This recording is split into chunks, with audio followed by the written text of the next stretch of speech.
when you're conducting, you have to respond in time to what's coming at you with sound, but you're constantly thinking ahead of how you can help the orchestra. So for example, if you've got some strength in your orchestra, you don't need to worry about them, you're not really that concerned, but if you know that you've got to cue a particular instrument or that person might not come in, then you're thinking ahead and you're making sure that you give at least an eye cue so that if you're looking at them, they know that you expect them to come in at a particular time. And then you're responding to any little fluctuation that you may have. Say, for example, a particular passage might not be together, then you try to conduct in such a way that you bring cohesion to the group and everyone is on task at the same time just as you would want it. The exciting thing about a performance is that it's never the same. And the excitement comes in knowing that you are going to have some problems that you're going to have to fix on the fly, all right? And you just hope that it will go your way. The beautiful thing about a performance is you can't stop, okay? If you had a problem in rehearsal, you fix it there, okay? But with a performance, that's the exciting thing about it. You go for it and hope all that goes well. And most of the time, we've been very successful with that this year.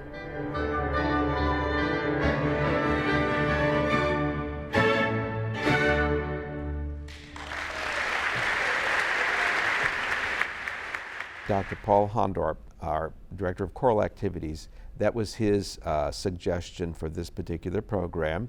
I think he had conducted it a few years ago here. It is a beautiful piece of music, and we had a guest artist to take over for Paul while he was on sabbatical, Dr. Jonathan Palant, and he just did a wonderful job, and so we asked him to conduct the Requiem. I'm here as a sabbatical replacement for the semester. The Director of Choral Activities, Dr. Brennan-Hondorp, and I go back nearly 15 years in our careers and as friends.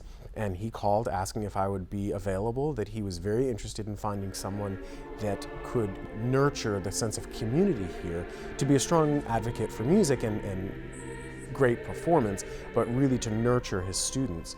And I've loved every minute of being here. I think the students are just so intrigued by music, and they have a passion for it, and they love not only the music, but they love each other as well. And that, I think, in this performance is certainly communicated. The Fauré Requiem is a perfect piece to perform with a student choir and a student orchestra. It is representative of not only 20th century romantic repertoire, but it's unique in that it's a choral piece by a French composer.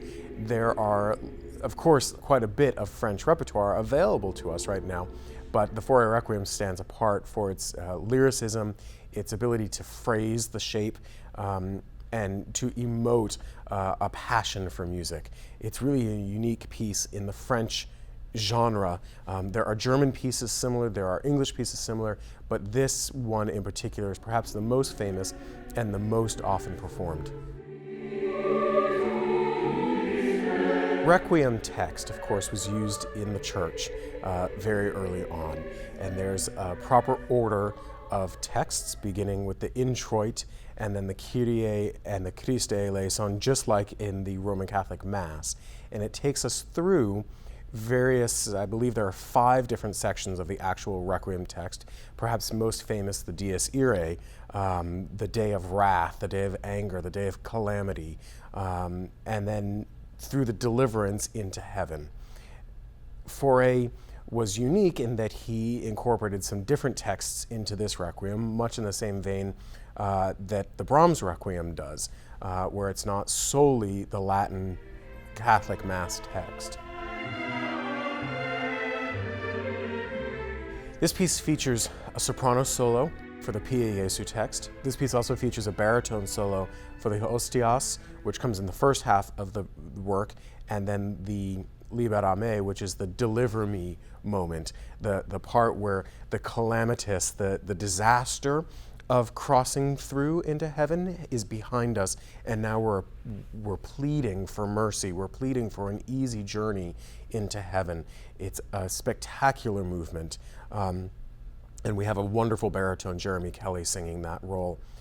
It also features a solo violin early in the piece in the Sanctus, where we say, "Holy, holy, holy," and the solo violin plays the call and response, if you will. The sopranos say Sanctus and the violin responds. Also unique to this piece is the use of organ. In French music, organ plays a very important role, and you'll hear we have a wonderful student organist playing the organ on this part with the full orchestra and the full chorus.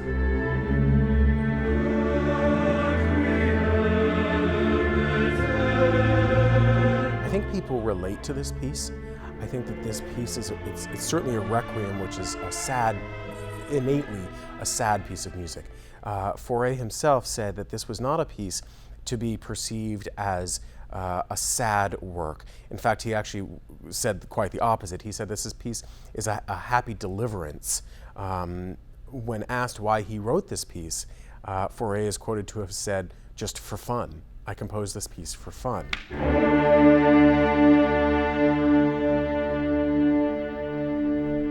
From the downbeat of the work, this long, sustained note, very simple, nothing happened, it just is ba, and you just sustain it before the chorus ever comes in.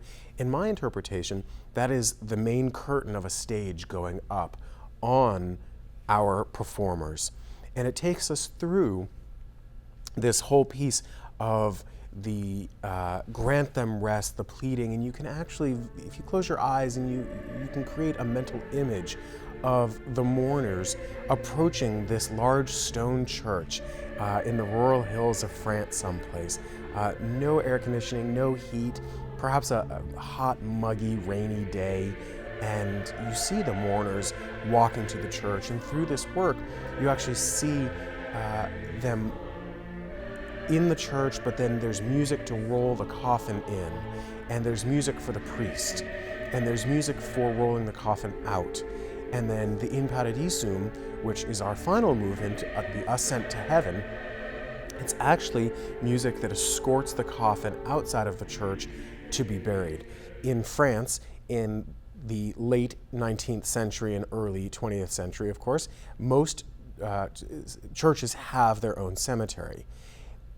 Directly from the funeral service, or the funeral mass, the Requiem mass, the coffin would be walked right to the cemetery and put in the ground right then and there. And this piece actually accompanies this story. In fact, that long note that we talked about a moment ago repeats about 2/3 of the way through the work. My interpretation of that is the beginning of Act 2 of our staged funeral service.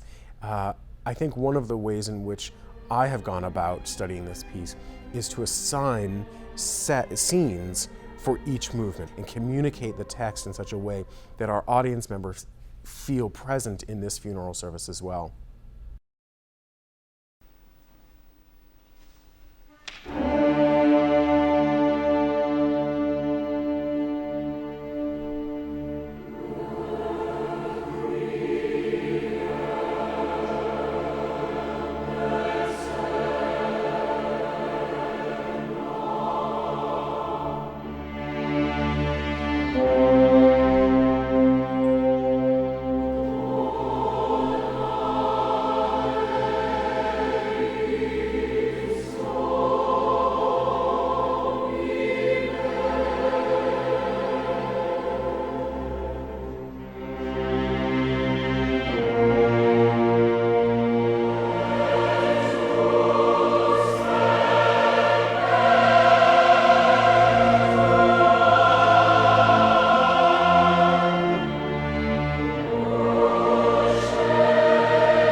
glory.